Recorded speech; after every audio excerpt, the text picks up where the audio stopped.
Welcome to Business Enterprise and Public Policy. This is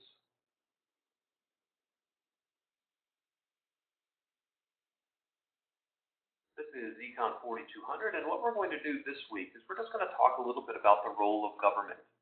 A lot of this class involves the interaction between business and government and how that relationship affects the actors in an economy. So we want to review a little bit of background as far as economics is concerned and introduce this idea of what is government and how do economists view government within sort of a little greater picture and what we think government should and shouldn't be doing. So one of the things we want to take a look at here is a reminder or a refresher of what is economics. Economics is, in and of itself, a social science. It is akin to psychology and sociology, political science, and history, in that it looks at the behavior of people. Now, what people do, of course, is of great interest, but we want to make sure we couch that in the proper terms. History looks at what people have done and the historical events and the figures that have preceded us. Psychology looks at the way people think and sort of their thought processes. Sociology looks at the way that people interact with each other and sort of set up societies. And political science looks at how they govern themselves. Economics considers all of those things, but economics, first and foremost, looks at the way people deal with the issue of scarcity. Scarcity is the reality in which we live. Scarcity simply says that there's just not enough to go around. People have unlimited wants.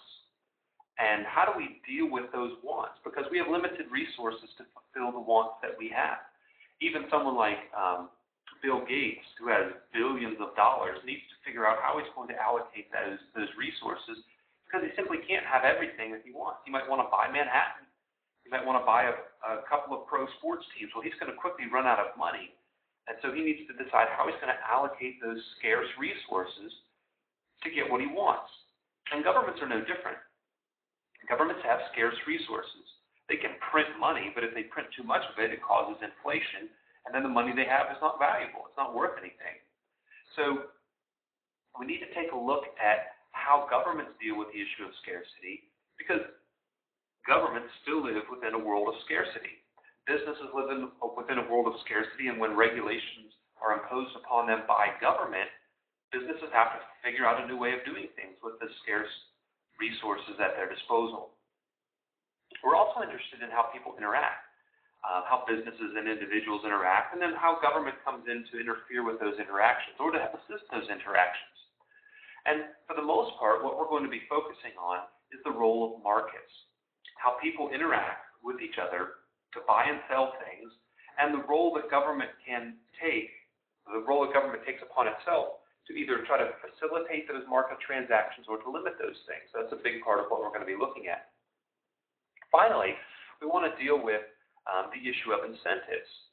Some people say that economics is nothing if it's not about incentives and how people behave, what inspires them to behave in certain ways, what motivates them to behave in certain ways. Those are incentives. So a reason why someone might work 60, 70, 80 hours a week and spend less time with their family is because the monetary incentive is so very powerful. Or why someone might try to become a professional basketball player, even though the likelihood of them becoming a professional sports figure is so small due to the incentives that people face. Why do people go out for or participate in politics? Why do they try to save the earth? Why do they try to protest businesses? So the Occupy Wall Street people. What's their motivation? What are their incentives? We try to get to the heart of that because that helps us to understand significantly the way that people behave. Now, when we're looking at the economy itself, there are certain actors that we want to pay attention to within that economy. And this picture that you see in front of you is what's called the circular flow model.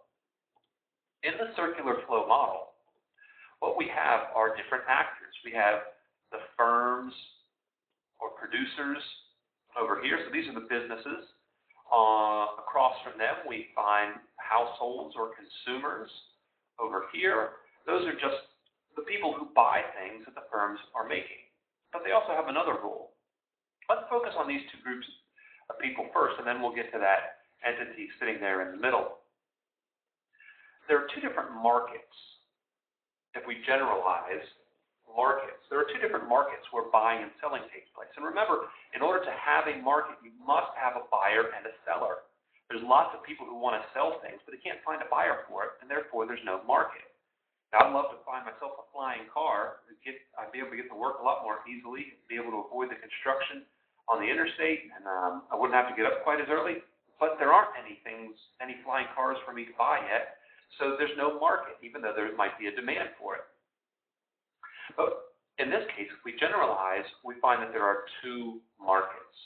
The first market is this one up here. This is the product market or the output market, and this is the one you're probably most familiar with. This is where you, as a buyer, go to that market and you buy things. And those things follow this arrow here and go to your house. So the things you buy at Walmart, you are a consumer, you are a demander for that product. Now that product has to come from somewhere, and that product comes from a firm. The firm produces it, sends it to the product market, and the consumer is the buyer. So we have these two actors playing two different roles. We have the firms acting as the seller, and we have the firm or the household acting as a buyer. So over here we have the buyer,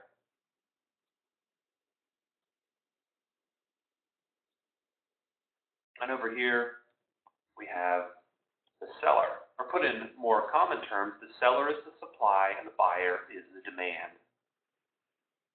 But there's also another market.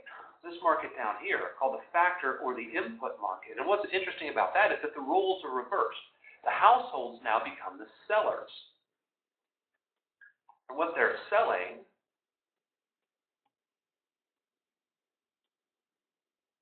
is themselves. Usually they're selling labor. Now they can sell land or capital, but usually they're selling labor. And so you want a job, you are now part of the factor market as a seller, and the firm needs you, and so they become a buyer.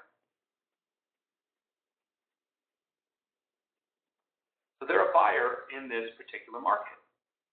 So the roles switch, and you see that there's money that goes around in this economy. We have in the product market, we have the fact that prices are paid over here by the households, and then we have those prices received over here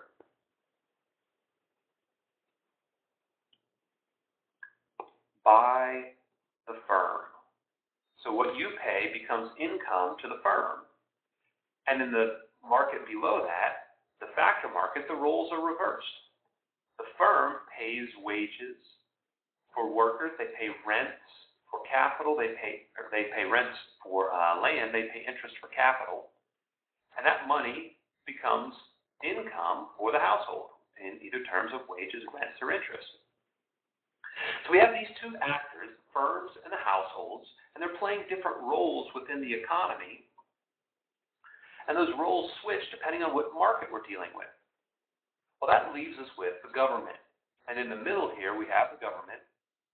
And the government sort of interjects or injects itself into the markets and into the roles into the lives of the households and the firms. Governments can buy things in the product market. They buy tanks and cars and computers and paper and everything you need to run an office, and they buy all kinds of inputs from the product market. They buy all kinds of stuff, finished products. They also buy factors from the input market. They buy capital. There's a huge part of the labor force employed by government. They pay rent for land. They pay interest when they borrow money, when they have capital. So governments enter into those markets and act as a buyer, but only as a buyer. They don't produce anything. They just buy things. Now, in order for government to fund its activities, because they're not producing anything, they have to get their resources from somewhere. And so typically they get money from the firm, and they get money from the households in the form of taxes, of course. So taxes come from the households, whether it's Social Security tax or income tax, property taxes, you name the tax, or taxes from the firm on profits.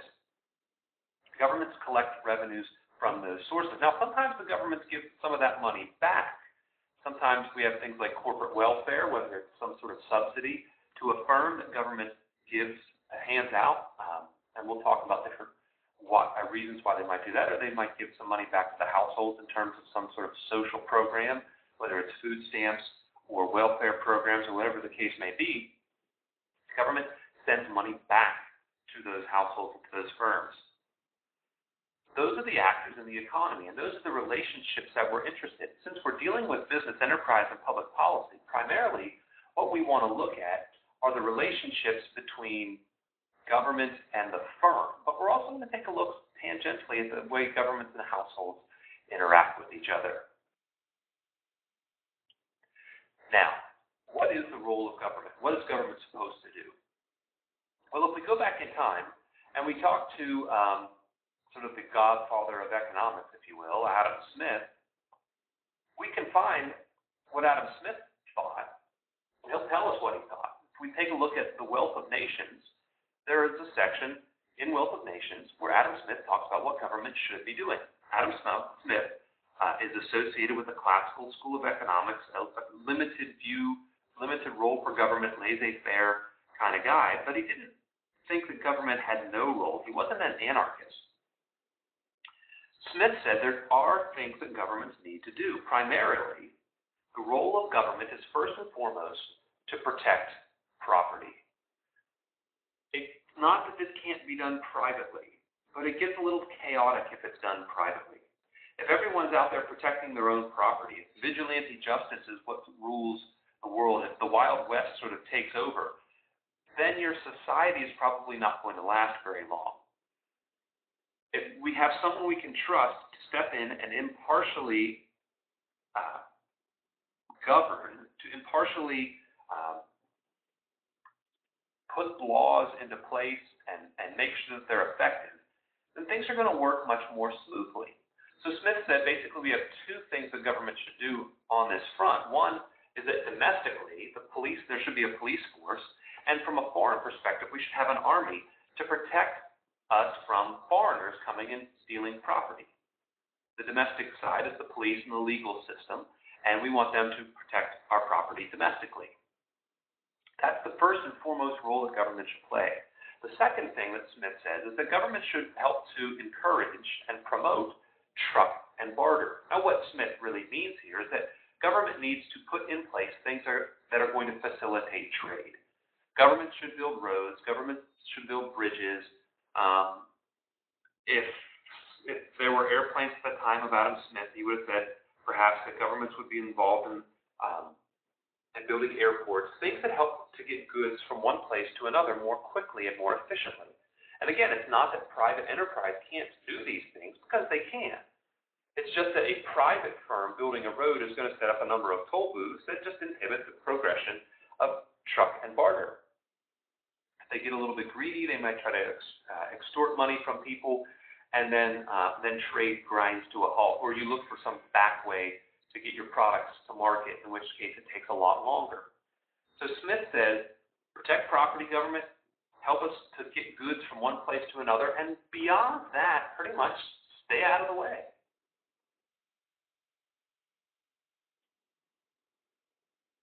So that's Smith's perspective, but we can take what Smith says and apply it to either area of economics as it's broadly divided. At the macro level, at the micro level, there are things that governments do. And we look at the primary actors, we look at households and businesses and how do they interact with each other. And we look at government and we try to determine and evaluate what is the incentive of government.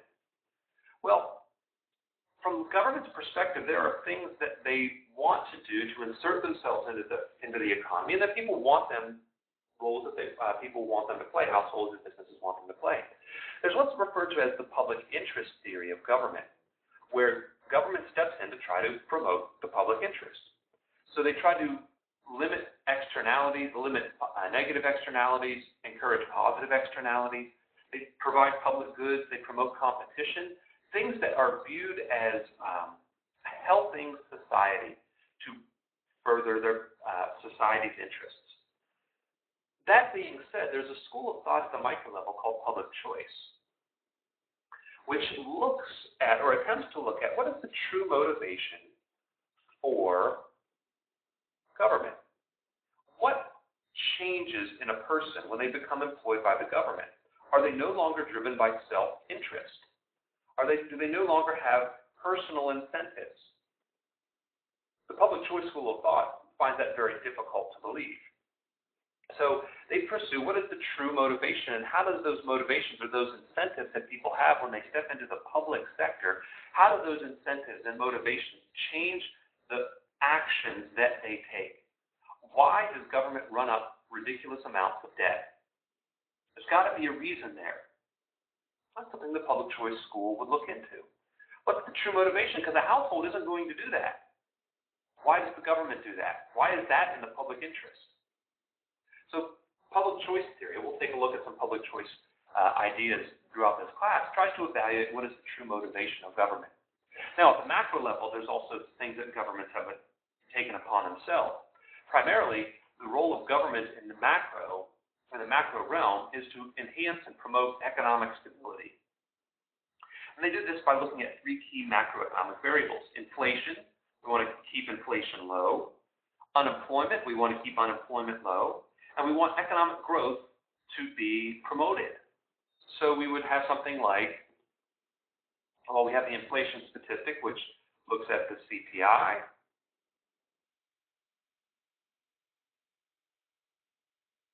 We have the unemployment statistic. Obviously, we're looking at the unemployment rate. And with growth, what we're looking at is GDP. So we have these sort of familiar macroeconomic variables that we look at, and those are part of enhancing or creating economic stability. Now here's particularly at the macro level where what the government should do, how they should go about doing it, is very, very controversial. And we'll talk more about the different approaches to looking at how governments engage themselves in these kinds of things as we move through the class. Now, the primary institution in any economy, or in most Western economies anyway, is the market. If left to its own, sort of allowed to work the way the markets are intended to work, markets create the most value for the overall population. We see this when we look at market equilibrium, which we'll do in just a moment. The equilibrium is a very, very powerful thing. If prices are too high, then what happens is, of course, there is a surplus created, and in order to eliminate that surplus, the price has to fall. If prices are too low, there are shortages created, and we need to push the price up. Equilibrium, if allowed to function on its own, will drive us back to equilibrium where the market clears. There's no need for outside influence. And we can see this, as a matter of fact, in places where markets aren't supposed to work. In the former Soviet Union, in Cuba, in North Korea, there are markets. They're black markets. They're not supposed to be there because government doesn't want them to be there. Government's supposed to be setting prices. But you hear a litany of stories about how markets work, even when they're not supposed to, in these places, when by the realities we see that demand and supply are allowed to function, they set an equilibrium price. So let's take a look at a market.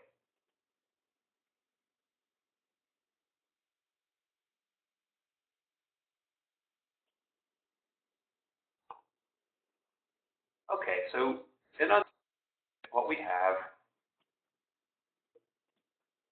is this space that hopefully you're quite familiar with, where we put the quantity on the x-axis, price on the y-axis. And then we have our curves. We have our downward sloping curve, and we have our upward sloping supply curve.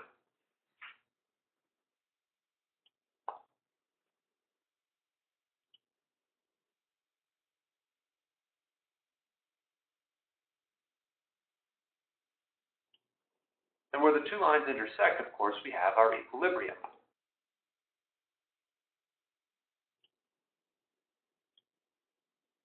So here's the equilibrium price.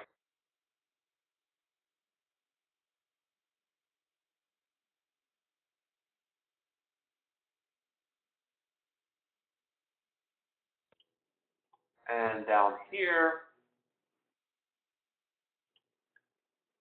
we have our equilibrium quantity.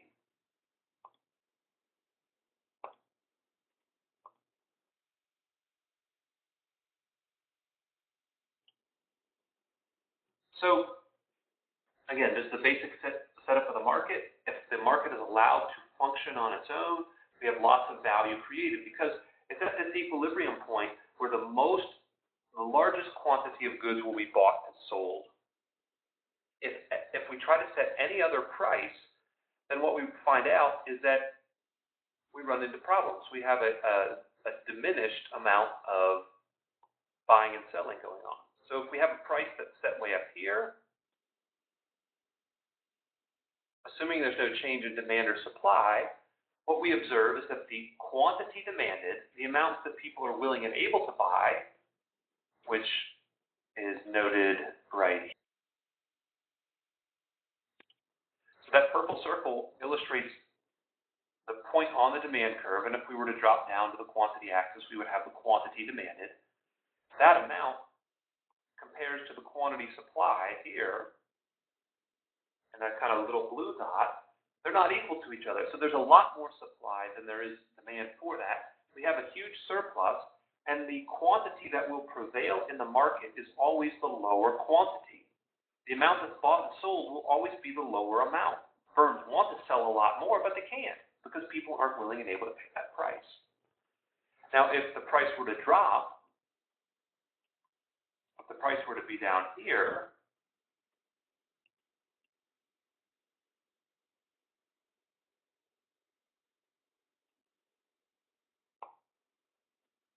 then basically what we'd have is the opposite situation. Our quantity supplied would be right here on that little blue line, and our quantity demanded would be out here at the purple.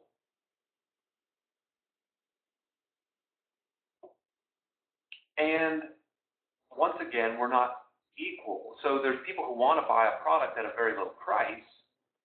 They just can't get it because the sellers are saying, you know what, at that low price, we are not going to be providing anything.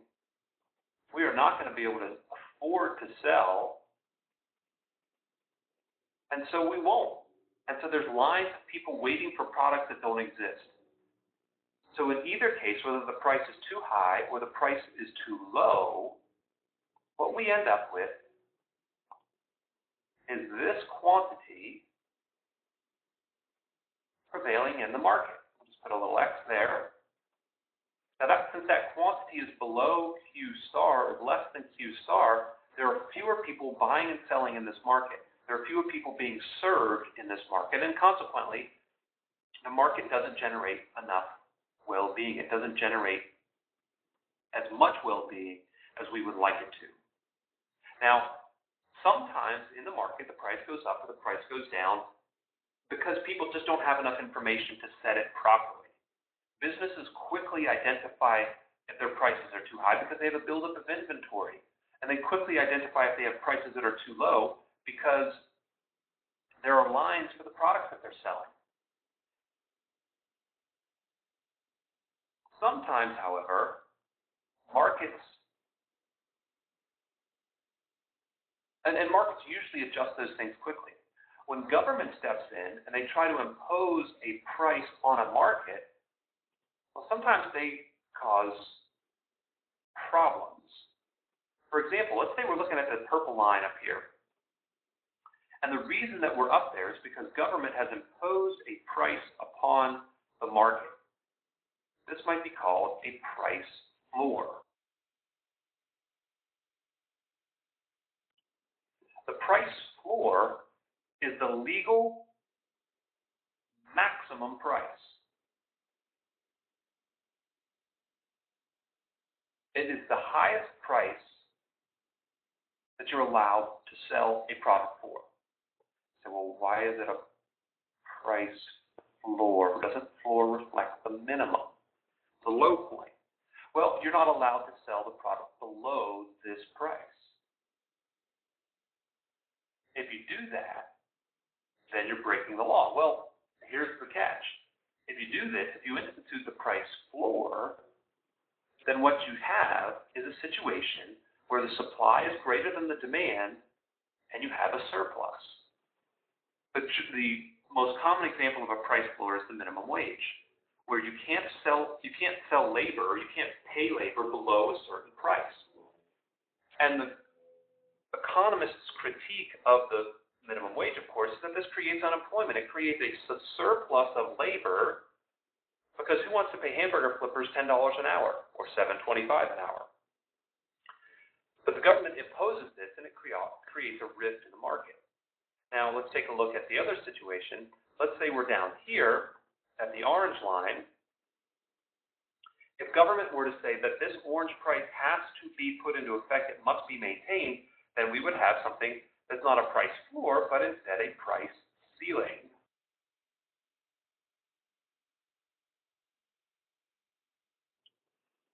The price ceiling is the lowest, or is the highest price you're allowed to charge someone. You can't charge people above this price. And a common example of this is rent control. New York City is famous or infamous for its rent control. You're not allowed to charge people above a certain price for rent. And the outcome is quite obvious. What happens is the supply dwindles, the number of people who want to acquire apartments that are rent controlled goes up quite dramatically, and you have a shortage of apartments to rent in New York City. Now, we'll talk more about the implications of these things later in the term, but the point here is that if you interfere with the market, there are unintended consequences, things that you didn't want to have happen, such as a surplus of labor or a shortage of apartments, but those things happen nevertheless because you don't let the market function. Not to say that markets are perfect, because markets aren't perfect. Sometimes markets generate a non-optimal amount. And when that happens, we call this a market failure, when the optimal outcome from society's perspective does not come to pass. Even, interestingly, if you're in equilibrium. A common example, a few examples of market failure would be a monopoly. So the monopolist sets a price. The price is above what would transpire in the normal competitive market. The output is lower. We call that a market failure. Externalities are examples of market failures. When too much of something is produced, we say we have a negative externality. An example of this most commonly is pollution. It can be noise pollution, light pollution, air pollution, water pollution. Name your favorite pollution, and you have a negative externality because someone is being imposed upon by the actions of someone else. So think about a drunk driver. Let's say the drunk driver goes out and kills someone or injures someone. The person who is hit by the drunk driver is bearing the negative externality of the drinker's actions. And we have too many drunk drivers, and perhaps because there isn't enough governance of the actions in that market. We can also have too little of something. In that case, we have a positive externality where we would like to have more, but the problem is the people producing the product don't get paid the value of that product. For example, education is commonly cited as a positive externality. So the people who provide the education, the teachers, the administrators, the school district, they don't receive the full benefit of their activity, because if you go out and you make a lot of money based on the education you received, most people don't then go back to their teachers and say, hey, thanks for helping me out. Here's $100,000. So instead, government steps in and helps to subsidize education to try to get more of that. In the case of pollution, government steps in and tries to limit the actions that cause the pollution because there's too much of it.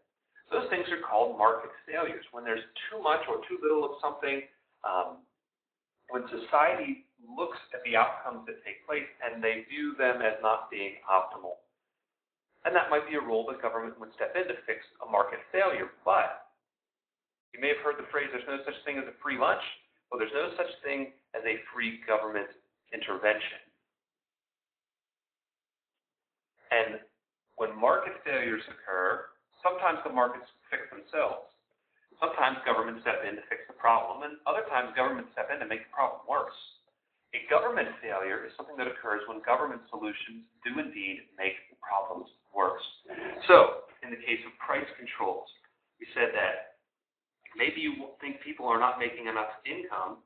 We think that's a market failure, that the wage is too low. So government steps in, raises the minimum wage, but then creates unemployment. That's a government failure because the policy the government put in place doesn't fix the problem, it makes it worse. Oh, that's not the intention.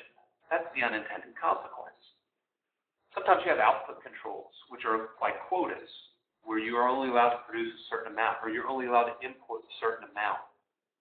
And that can make the problem worse. That can help develop black markets. That can lead to fewer people being served in a market that would ordinarily be served. Tax policy can create government failure by creating the wrong incentives for people to work. There's all kinds of things that governments do to try to fix problems, to try to generate revenue, to try to do good things, but they don't think about the consequences of the actions. And those things are referred to as government failure.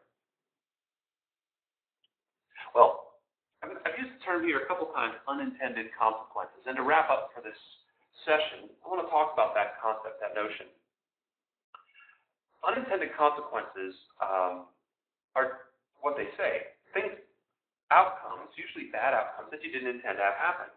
And this is brought out in a book by Henry Hazlitt called Economics in One Lesson. In this book, Economics in One Lesson, Hazlitt spends a few pages explaining what economics is and how you can be a good economist. And his conclusion is that you need to understand that no action is undertaken in a vacuum. There's always something that can interfere or that creates an outcome that you didn't intend to have happen. And if you can understand the side effects of those actions, if you can sort of foresee what those unintended consequences are ahead of time, that's what good economists do, whether it's policy, whether it's drinking and driving,